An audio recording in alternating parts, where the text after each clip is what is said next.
What's up, boys and girls, Lambo here, and in today's video I'm gonna analyze the series between Serral and Clem. What the fuck? What? Why?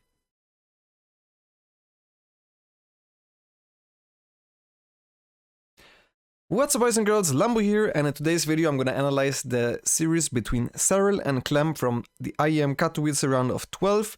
It was an exciting series, and I've been asked a couple of times what went wrong, what either player could have done better in this specific game, so I'm pretty much gonna go over that, and I hope you guys will enjoy the show. Alright, so this is the first game of the series that ended up being a 5-map series, so we have 4 more to look forward to. And we're gonna look mainly at the POV of Serral, because he's the Zerg player here. You and Hajga's pool decide to not drone scout. Clem doesn't really proc Rex unless he's tilted, usually. 21 drone. 2 links. Pulls off gas at 100.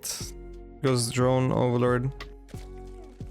Not sure why he pulled the drones off so late, but it's basically the clash opener plus overlord drone. Very standard. Okay, now he saw that it was 3 marines here already. But how many marines did he actually see? Yeah, so he saw 3 marines. This obviously is a reactor first opening, right? But Clem only showed him 3. That was very good. This is a very old opener. So you go reactor first, and you cannot have that many marines if you would not have went for that. But what he faked was, so he shows the 3 marines here. What he faked with this was the opener that, was it Maru who did it? I think it was Maru, who basically went Rex, Gas, CC, then he had an early factory, then he made 2 extra rounds of marines, so that he has 5 marines, and he makes a Hellion and the Widow Mine from the factory, and then swaps it over. Makes a 6 marine, then he has a 6 marine, 1 Widow Mine drop, and then makes 5 Hellions, or 4 extra Hellions plus the one he already has, and then makes the Liberator afterwards, so that's what he's faking right now. Okay. And of course, as we know, he is going for a Hellbat build. Oh my god. Thank you so much for the 10 sub gifts. Help Mongol. Thank you so much, man. Can we get can we get some POC slides in the chat and POC spins and POC slides, please? Thank you very much. Very hype.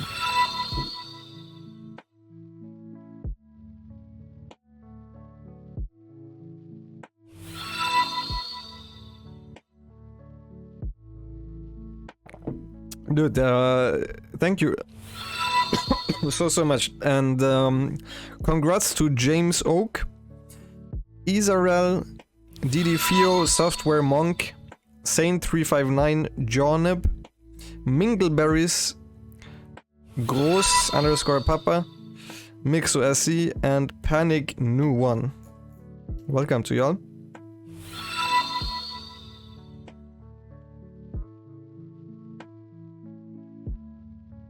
Very cool. How come that you have clips enabled? I sort of helped me with setting up a way in which the clips and the VODs don't show the music that I'm playing. Very cool stuff.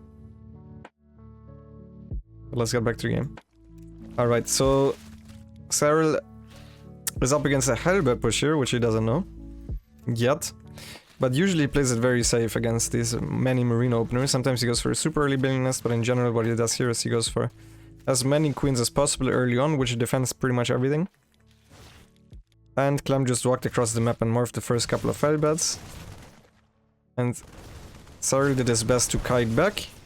And once you have your queens in a line against the Hellbat push, what you do is the side where the Terran player is kiting towards is where you kite back, and the rest of the queens just stands there and fights.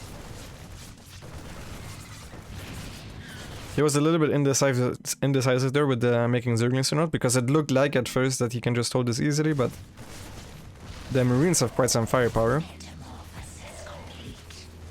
Okay, lost one queen and a bunch of zerglings. Put only a couple of drones. I think that ended up being a nice defense. It's not a bad build though whatsoever. He doesn't obviously have a star port, but he already has a 3rd CC relatively early, so. The thing that Serral now did is a little bit questionable though. If he just made drones, I think he would have been in a fine position. What he does now is he goes for the TLO.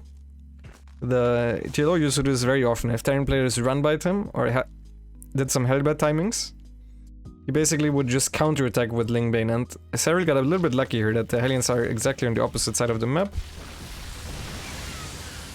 So he busts open 3 of the depots. And now that this would have been fine if he didn't. I'm not sure why he still made Zerglings. I don't think you can usually ever kill a Terran like that, but I think he must have thought they were less Hellions, even though he saw that the factory was still producing a little bit with the Overlord. And now what he does nicely here is zone out the Hellions with 1 baning at a time. That's very good, while the Zerglings are getting damage done. But yeah, he's doing all of this off 33 drones himself, so... He is now, even though supply-wise it looks okay... I mean, it's worse than it could have been. I actually don't think this is too bad though, his position. Clem has no upgrades. He has all the infrastructure already, but he doesn't have the add-ons. Now he starts droning up. And the thing that is that he also has so many Zerglings already that he can just drone for quite a long time now. Got a drone going to the other side of the map, misrallied. That happens even to the best players in the world.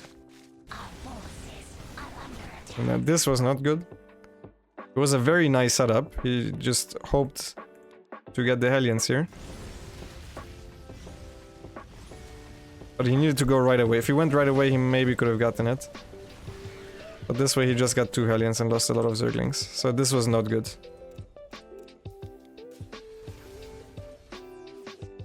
And Clem is very committed on this push. So he's only at 48 SCVs. His 1-1 is not close to being done yet. He has combat shoots and he's still making Hellions.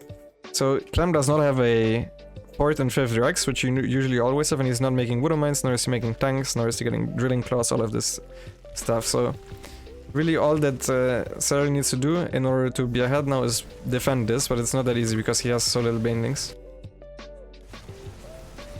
He's going for a counterattack as well, which is good.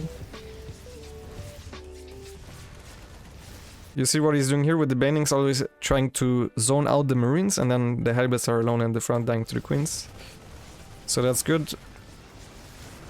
So now that all the Hellbats are gone, he goes for the surround, and he held. And at this point I thought he was in a really, really good position when I initially watched it. I think he might have struggled to spend his money. So yeah, he's on 4 Gasling Bane, which in theory is very good against all-ins. Or very committed play. He's using some banelings to counterattack as well.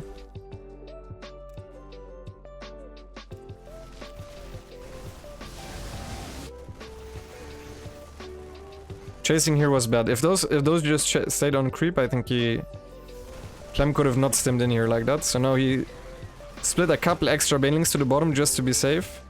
And Clem focus fires them as well. And this was a very good trade that Clem needed, and right now we're floating a little bit of money. Like, this is a super tight game. But we also killed SCVs on the other side. So Clem is very committed on this. I think if the baning snipes at the bottom didn't happen, I don't think Clem could have won the game like this. But yeah, now we're left with 0 banings and we die.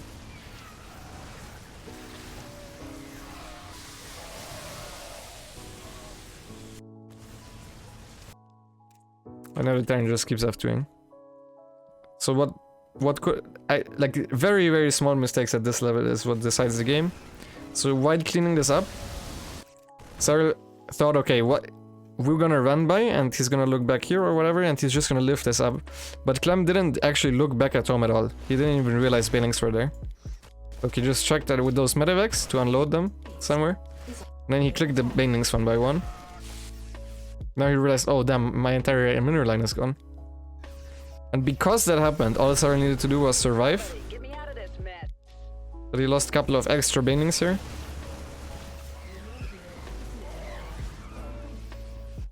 And now he has 0 banelings. If he spends all of this money into morphing banelings, maybe there's a chance, maybe. And then he also needs to delay the actual attack. But since he went forward with the banelings, Clem stims on top of him. And he loses a lot of Zerglings here for free as well. Like, this is one of those games where if he doesn't make one of the mistakes, probably he's fine. But obviously it was also a big mistake from Clem to lose the entire miner line here. So yeah, he barely dies against just a couple of Marines with Medivacs. So that was the first game. Okay, so now here we're in the second game. On Oxide.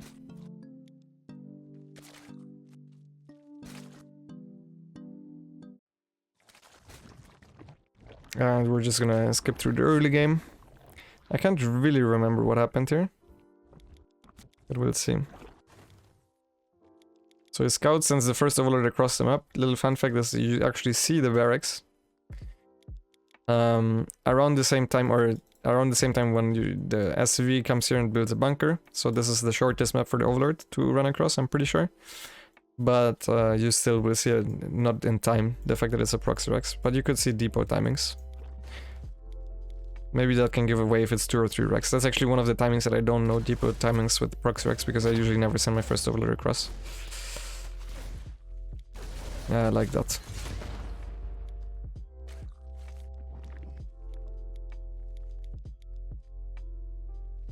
Okay. So he took the forward base. It's a base that Polish Zerg likes to take as well. I think his name is Guru.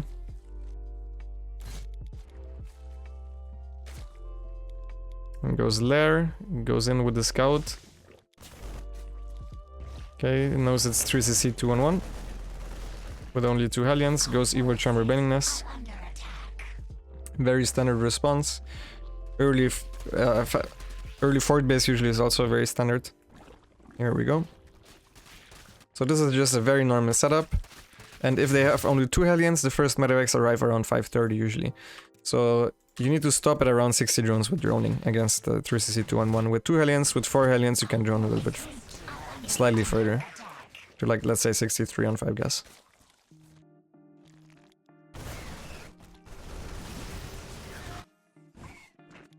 Okay, he sees those Rex are very late because he's producing tanks. So there's gonna be a tank push. Now he sees the tank push as well. He's at 70 drones with Plasma Carapace, Ling Bane. So theoretically this should be good for him. Screwing up the binning run by once again. Okay, let's see this fight. So these banelings were not microed well. These banelings also were not microed well, but there was no focus fire here.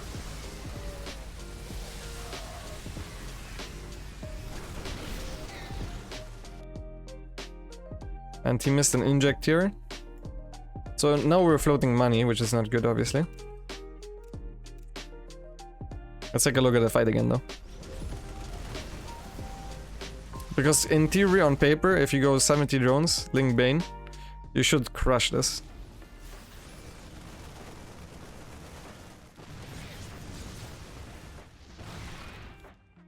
So yeah, the queens are a little bit late to the party, and this was really bad. The fact that all of these Zerglings die at the top before the engagement starts makes it a lot easier for Clem to micro. Like, these Marines survive longer than they should, and now he needs to put it back, and he lost so many banings. So this was an awful fight. Very good position though. This is a position that they cannot use if you just take this as a third base. So this is very annoying to deal with if you take this as a third. You can also take this. Then there's probably a tank position here. By the way, Oxide is a very hard map.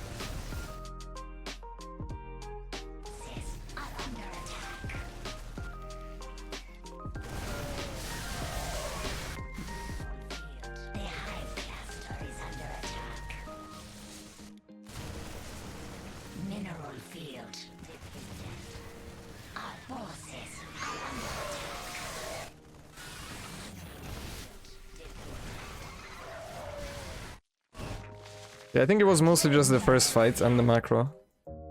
You realized too late that I needed a macro hatch. If you miss any injects with Ling Bane, you're just gonna float money. Even if you have an early fort. Part of the float is also because he didn't never started 2-2.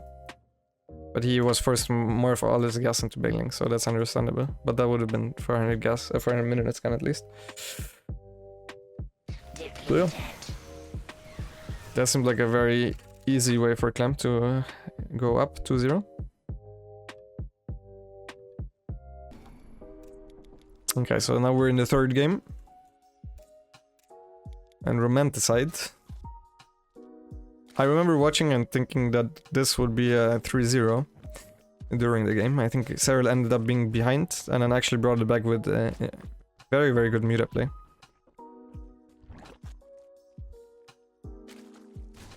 So he goes for the same opener every game. I'm not sure why he puts out of gas so late. Because he starts his speed every time when he has 120 gas. It might be because he's afraid of 2x, 3x Reaper, possibly. But I would need to ask him.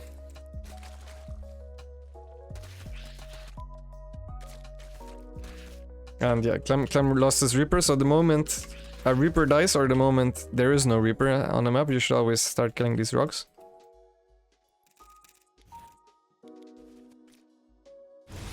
Just getting extra damage on the rocks is very nice. Clem playing 2cc Banshee.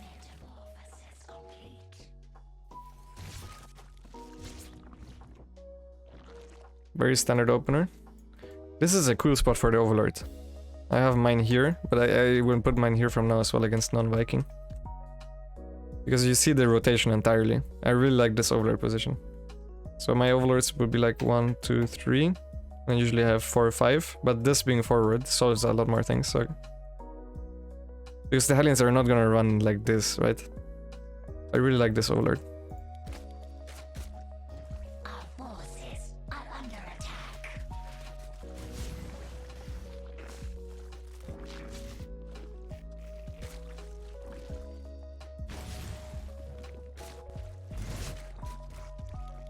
Spire. Very early Spire. And 2 queens in main with the Overseer, so the overall good start. Nice opener, good start. Against 2cc Banshee. Not losing anything is always very nice, especially if you also keep your creep. It can be very hard, especially without an early lair, to defend your creep against us, but since his lair was so early, it was no problem for him.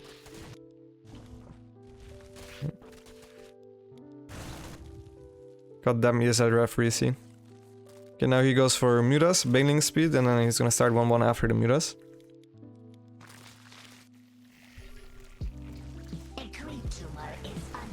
He did not scout yet if it was a tank follow-up or not. And now he sees Widow Mines right away. So I would probably make drones right now, instead of extra Zerglings, the moment I see the Widow Mines. And now Serral always goes for counterattack with the Muta. I'm not sure why, to be honest. I think you can just crush this army, personally. Once you have bailing speed. But going for the counterattack with Muta also makes sense. He's playing very scared. Okay, this was a little bit indecisive with the Mutas. Guess he was just waiting for all of them to be together. Okay, now there's already a turret. He doesn't have an Overseer. And now the issue is his drones are super late. That's the main issue. Otherwise this would be... Like the opening went perfect for him, but he played overly safe. You don't need to make 60 Zerglings and 13 Banelings against Tyrant before you drone up your fort base. Especially if they are going for Widow Mines right away. Especially then. Against tank pushes you can try to crush them. Tank pushes in general are a little bit tricky to deal with Mutas, but yeah.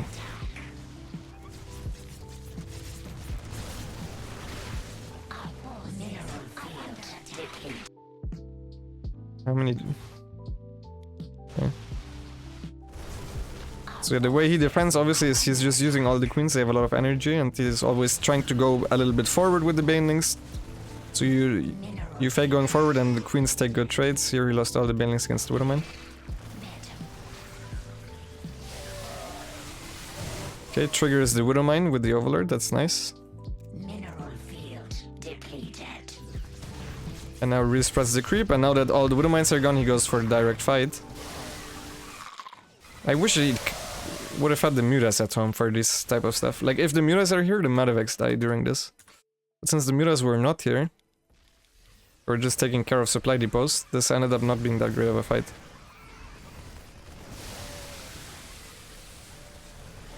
A good micro by Clem. Now he's bringing all the Marines forward.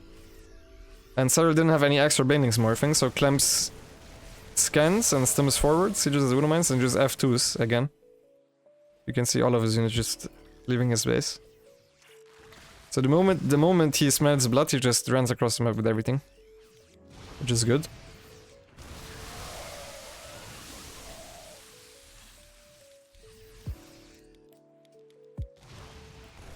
Remember, Serral just now starting his 2-2, whereas Clem already has it almost. I'm gonna turn down the sound a little bit.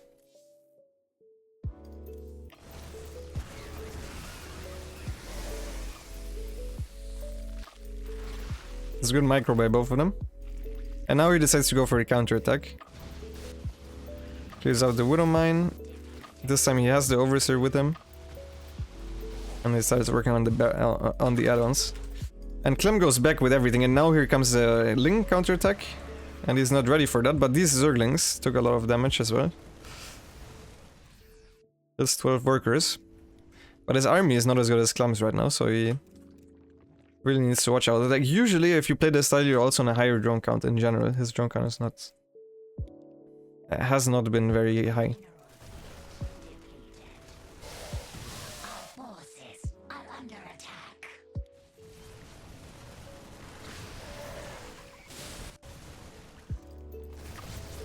Then here I thought he was dead, to be honest.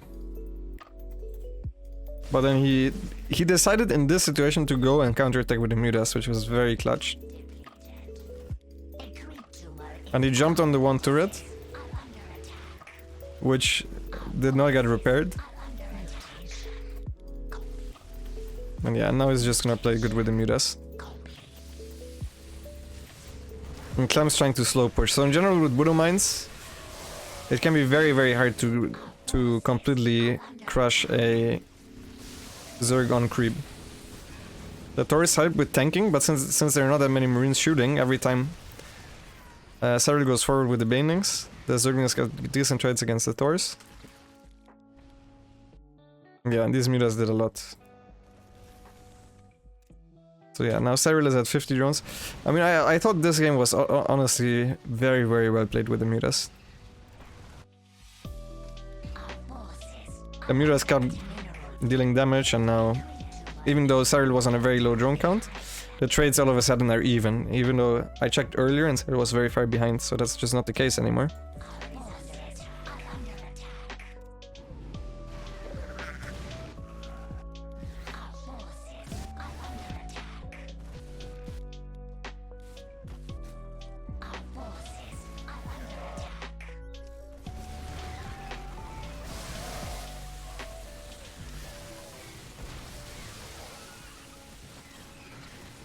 And now, even though he's behind in upgrades, this time his army is actually good against what Clem has. Clem has very low Widow Mine counts.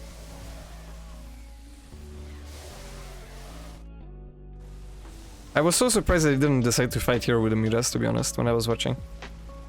There's again a big counterattack, and he's just trying to cut the reinforcements. Very mature decisions. I think in this case as well, if you just fully engage with the Mutas, you also would have won. Like, at this point, his army is just better.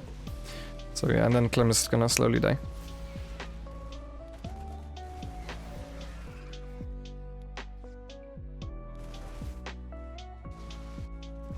Size 3 kills the planetary. If you're ahead, always try to kill the most exposed bases. Very good. Now he's trying to catch him. When you get caught like this and you have no way out, run there already with your ground army. That should be the first move you do, because the Terran will most likely have most of his army at home, so just run across the map with the ground army and try to either take a fight here, combine with the Mutas, or just make him retreat. Clem is going for the one last max out. So trying to counterattack to set him all in. And we've seen this a lot, where Clem is pushing here but can't go forward because it's on creep.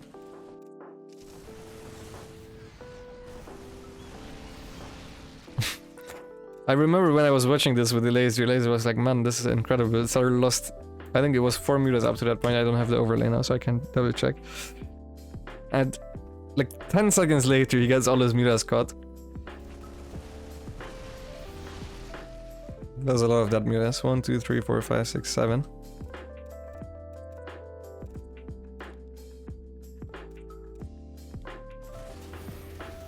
Goes for a counter attack again.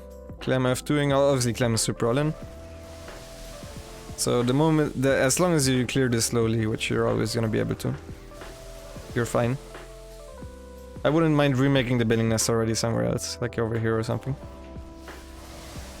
But yeah, he clears this quite easily, and that was game number 3. A nice small comeback. Alright, so now we're in the 4th game, Pillars of Gold. This was also a pretty close game. The entire series was pretty cool overall. In general, I think all the TVZ series were pretty good in Katowice. That being said, I'm pretty sure it was only 2 of them in the playoffs. So he goes for the same opener again. Takes the forward base. This is popularized by Raynor.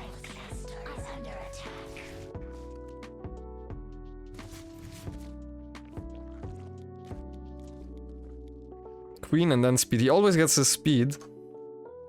He always gets his speed so late. So I'm assuming what he does is he would like to have speed in case it's multiple Reapers, but I'm not 100% sure. I will ask him though. Because it's just floating gas for no reason, I feel like. In these scenarios. It's not like he's gonna get through like super on pillars. So he has the Overlord in position to sack in. It's very important and as a tournament player to mix up the way you're scouting with your Overlord. Sometimes you come in from the back, sometimes you come in from the straight position. This is probably the most safe one for the other players. Sometimes you just go here and don't scout. You can also go like this. On a lot of maps there's a lot of different avenues that you can take. Also mixing an Overlord speed is very, very strong. And Clem is going for a Hellbait attack again. Which he's had decent success with historically against Serral in the past year. Which always makes Soul mad.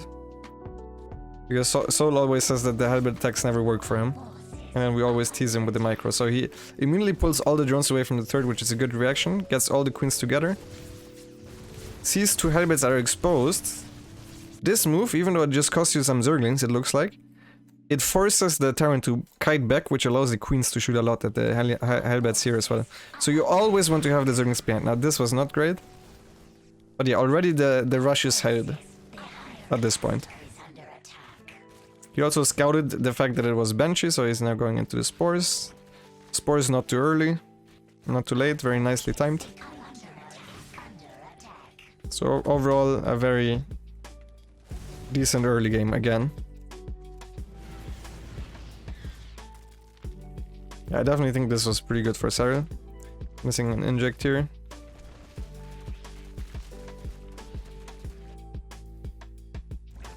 Even follow-up scouted if it was tanks or Widow Mines this time.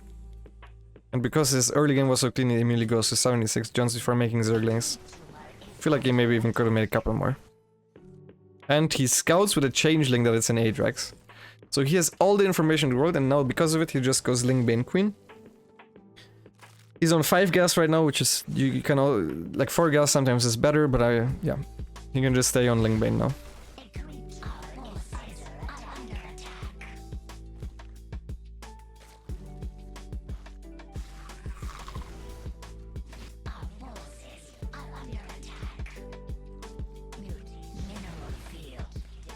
Okay, Infestation Pit for Ultra transition. Can also go Lurkers if you want. And at this point, because of how the early game went, his army I think is just better than Clem's if he goes for a full surround, which he has set up, but I'm not sure if he ends up going for it. He does the Baning run by again. And now that Clem is fully overcommitted, he then goes in, right? Yeah, splits up the queens a little bit, comes from the front and from the back. Clem is forced to lift up and the game is over.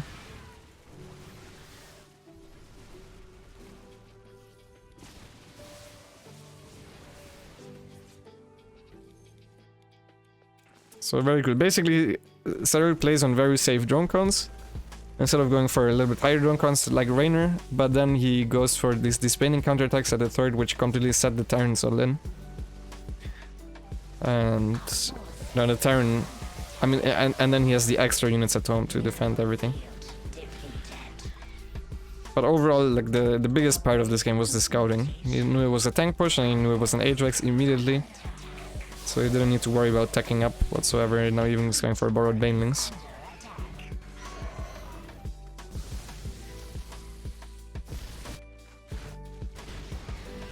GG is called.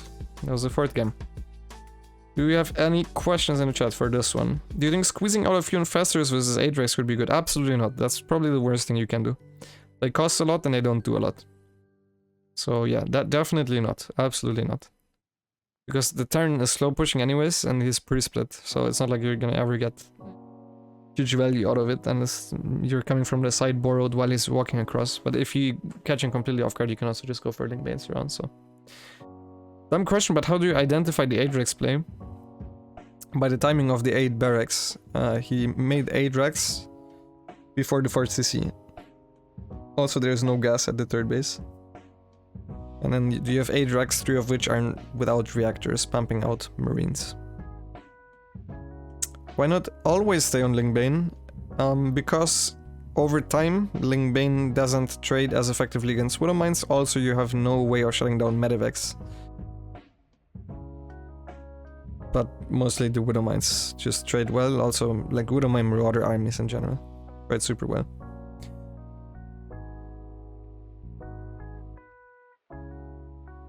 So you just have to get an Overseer in to see it? And not really, you can just check for a 4CC. Usually the 4CC is somewhere in the front, towards the 4th base, right? In this case the Ajax were also at the 3rd base. You can also scout for gas timings at the 3rd. Hydras or Mutas, when do I pick which? That depends on your playstyle. In general, you can play Hydras or Mutas on every map, but preferably on smaller maps it's a little bit harder to play Muta. Either way, it's like it comes down to preference. Whatever you have the most fun with, I think is what you should go with. Ghosts or Marauders against Ultras? Ghosts eventually, yeah, but they're not necessary. You don't need Ghosts against Marauders, against Ultras. But they are better, they're more supply efficient, for sure, than Marauders, and especially since Terran has so much gas to work with, they're very easy to transition into, just mixing in a couple, if you have the micro for it. This game was the most suggested one from my chat. And they asked me what Serral could have done better. Very often, if you guys ask what they could have done better, if there's no obvious mistake, there are always a lot of macro errors, position errors, like just mechanic errors that you guys might not see. That's why very often you guys feel like, man, I didn't really see any mistake, and then in the interview the players are like, man, I played like absolute garbage. And then people always think that the StarCraft players do it to, like, they think it's BM or something, or that that's not cool, but that's just honest. That's just being honest as a player. Command center upgrade complete. It's not to devalue the win of your opponent or your own win or the play of your opponent. Like, very often you have them say this even when they win games. I'm going for a 3CC this game. You can see very often, by the way, on maps where you can scout right away, that the Terran makes the factory with the SCV that builds the depot if they go 3CC. So you will see the factory go down a little bit after he has minerals and gas for it. It's just slightly later, but you can't start Hellion production and starport at the same time anyways if you go for 3CC, so that's a way of scouting. If your opponent is going 3CC, something that might be useful on maps like Oxide, if you send your first Overlord across. So again, going for the same opener. Starts the speed always at like 130. 130 gas after the Queen and then Overlord. So this seems to be the opener that he likes. I even do Queen after Overlord, even though I also get the speed before. So he ends up mining more gas and gets later speed. Anyways, very similar setup to what we've seen so far from him.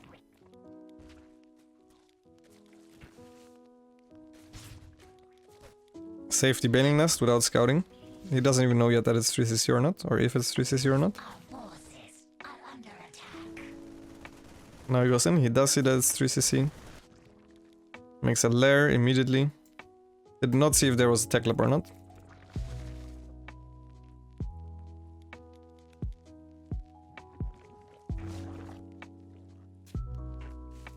And just very normally, very standard way of playing it. Just stays on 7 queens.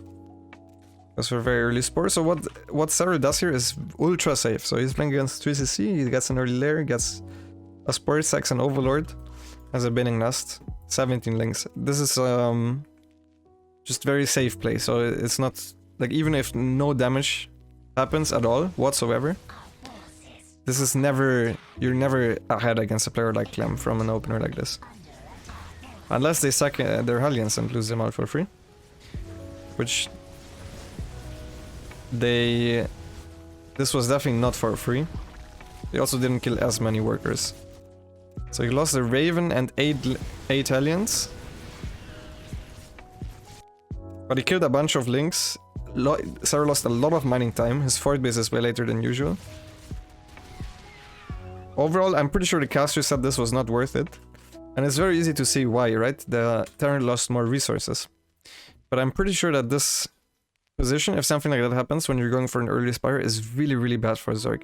If a Zork goes for the early mineral saturation, doesn't take gases, has an early fort, I think this would probably be good for Zork. But since he went for an early Spire, I actually do believe that he's not in a great spot now.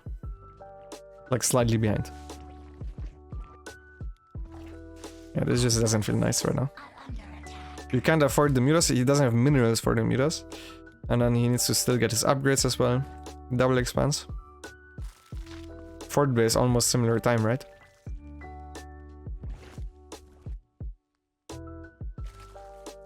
But yeah, it sounds so different if you say that he lost a Raven. But a Raven is the same amount of resources as a Liberator, right? If you think about it that way. So if this was an 8 Hellion, 1 Liberator attack, and he gets that amount of mining time, maybe people would say that that's about an even trade.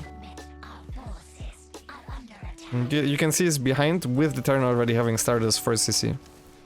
4CC being 8 supply, right?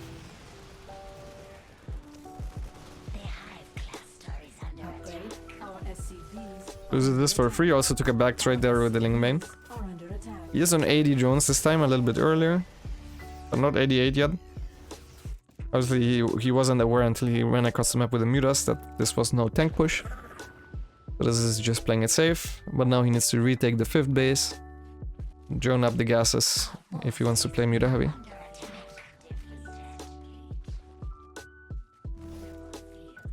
And yeah, right now he's fully saturated because his 5th base is so late.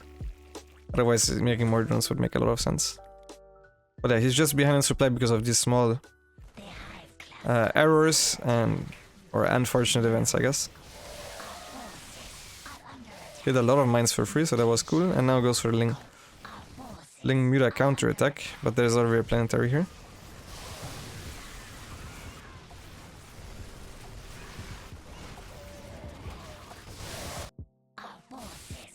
If Clem microed this properly, I think that would have been better. That could have went a lot better for Clem. Yeah, we were behind in upgrades, so again, every time the Terran fights with 1-1 against a Zerg with 0-0, and every time the Terran also fights with 2-2 against 1-1, it's a very, very good fight, especially if the Mutas are not involved, which happens all the time in these games. Now he tries to catch the Medivacs here, and because of it will be forced to cancel the space again.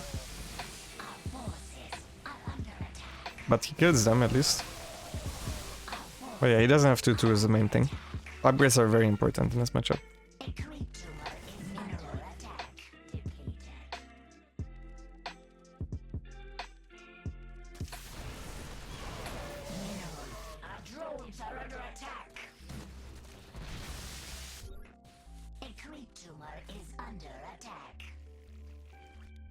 I would have loved to see him go for like a mass counterattack, because he can't keep defending this base, that's the issue. So the way of trading, because Clem just keeps killing a base and then rotates to the other side of the map. So maybe once he saw the army was here, maybe going for a big counterattack with like almost all the units, while just leaving the 11 buildings is morphing plus extra reinforcements at home. I think that would have been a move to bring him back into the game, but right now his position is very, very bad.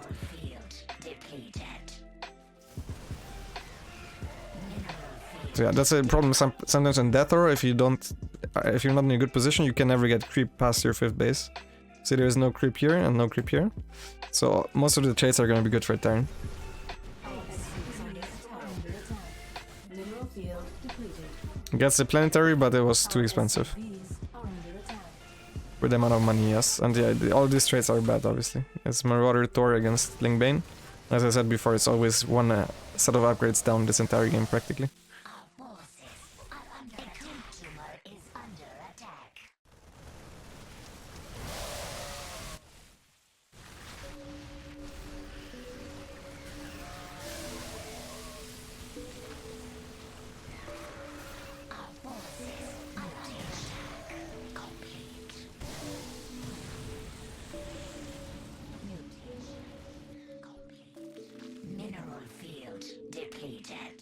Okay, like at this point his army is a little bit too small.